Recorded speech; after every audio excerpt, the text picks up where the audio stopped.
live here today, Saturday, the 3rd of October, from Auckland in New Zealand. It's a beautiful day. We're coming into summer, spring into summer, and that means, fingers crossed, that here in New Zealand we are lucky enough to be able to be preparing for some live performances, or certainly I have some live performances coming up. Again, fingers crossed, we are out of lockdown completely in Auckland by the end of this month when I go on tour, start the tour for Symphony, which is an amazing electronica meets orchestra extravaganza. And then also I will be doing backing vocals for LAB. And I tell you this because that means that I am focusing on practicing in October. And I would love to share with you some helpful behind the scenes experience-based tips for practicing your singing. And so today I have, I'm going to kick off with how to create a practice plan, but over the next month, every Saturday around 10:30, tech issues dependent, I'm going to come live with a weekly workshop on how you can develop and create your own personalized practice plan. So today we're going to talk about how to create a practice plan and why you might even want to do that. Next week, we are going to talk about how to personalize your practice plan. Then on the 17th of October, we are going to talk about how to action your practice plan. And I'm actually going to take you through a live vocal workout session. And then on the 24th of October, I'm going to be hosting a practice plan masterclass, which I will pop the registration link for in the description here once I have finished the live today. So let's just kick off, because I know you're all busy. I know you're wanting to get on with your day, but I want to just take a few moments each Saturday morning to kind of set up this practice plan and to share with you a little bit about how you can do this for yourself and what I'll be doing myself.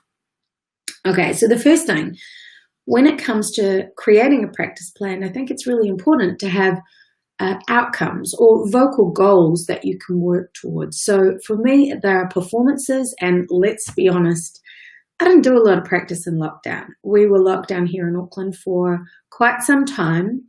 No performances. I was lucky enough to have one gig when we came out of our first lockdown.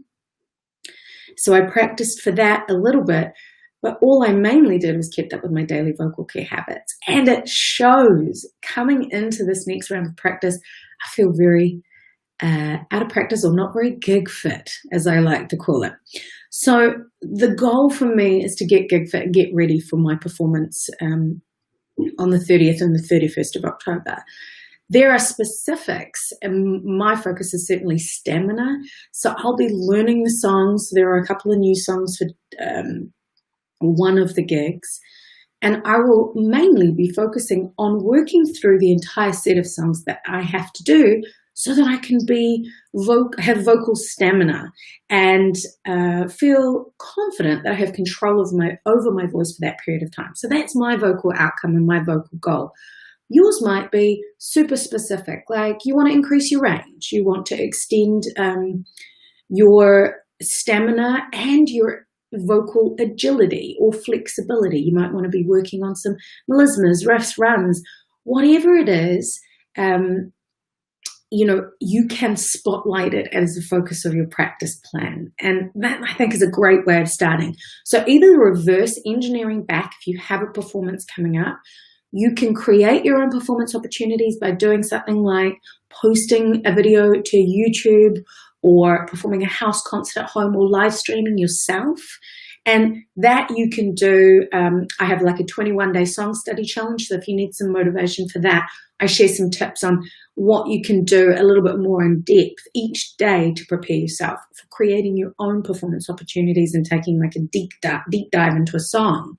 So I'll also pop the link to that free challenge in the description. But find something that you want to work towards, reverse engineer, or just an overall big goal that you want for your voice. I think it's really important to have that in place because it guides what you end up actually doing when you're creating your practice plan.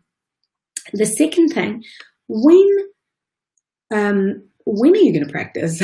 So this is one that I've actually found pretty challenging, to really carve out a block of time. Now, it doesn't have to be hours and hours. I think micro practices are super effective. So 5, 10, 15 minutes out, across the day, or out of context of like sitting down or standing up for an hour and practicing.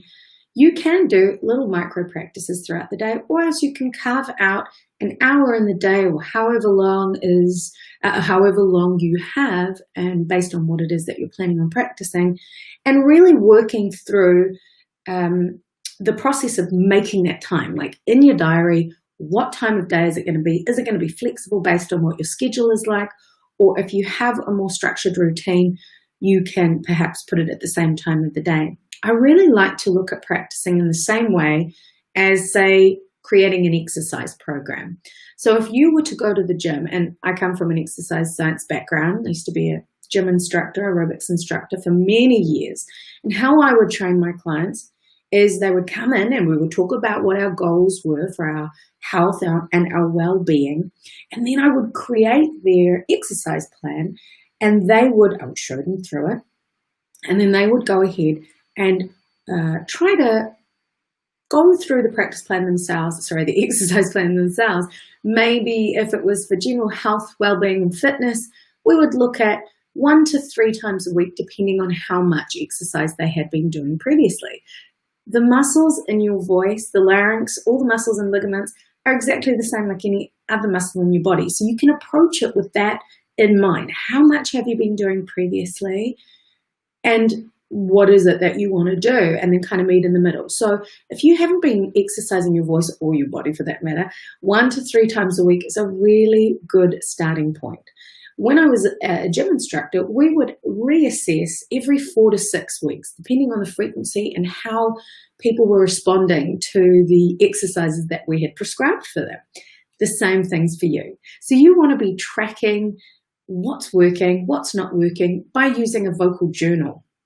Now, in the coming weeks, I am going to give you a practice plan template in a vocal journal.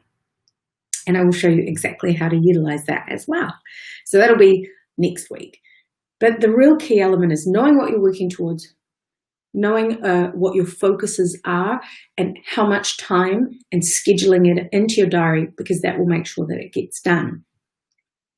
The other things that you can do as part of creating a practice plan is just singing through songs. So if you don't want to spotlight something along the lines of a particular element of singing, like pitch or breath management or flexibility or agility or stamina, you can just work at polishing that song with a view to either doing live performances, posting it up on your socials, or doing a live stream yourself.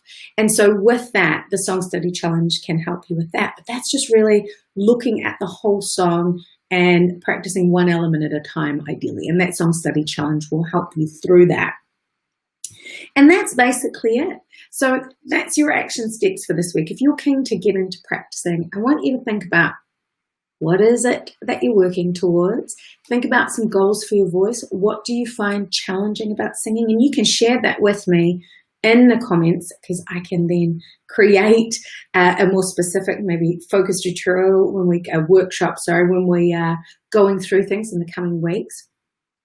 And there is also a practice plan masterclass that you can register for on the 24th of October that I will be deep diving into some of these elements and how to practice them. So vocal stamina, breath management, agility, flexibility, pitch, all the things, including how to warm up your voice, how to cool down your voice, vocal rest, and general flow of your practice, and how you can personalize it, which is what next week's all about. So yeah, have a think about what you're working towards. Have a think about when and how often and how much time you can practice. Schedule it in your diary. Let me know if you need accountability. Pop it down below. And then think about finding somewhere that you can track how you are going about your practices, whether you like to have like a Google Doc and create an actual physical vocal journal or practice journal. You can do it in a book. You can do it on your phone, whatever works for you. But I think tracking, scheduling, tracking, and setting some goals or outcomes is really, really important. Let me know what you're working on, and I will look forward to sharing all of what I'm working on in the coming weekly workshops. I can't wait to see what you do. Have a great day. Talk soon.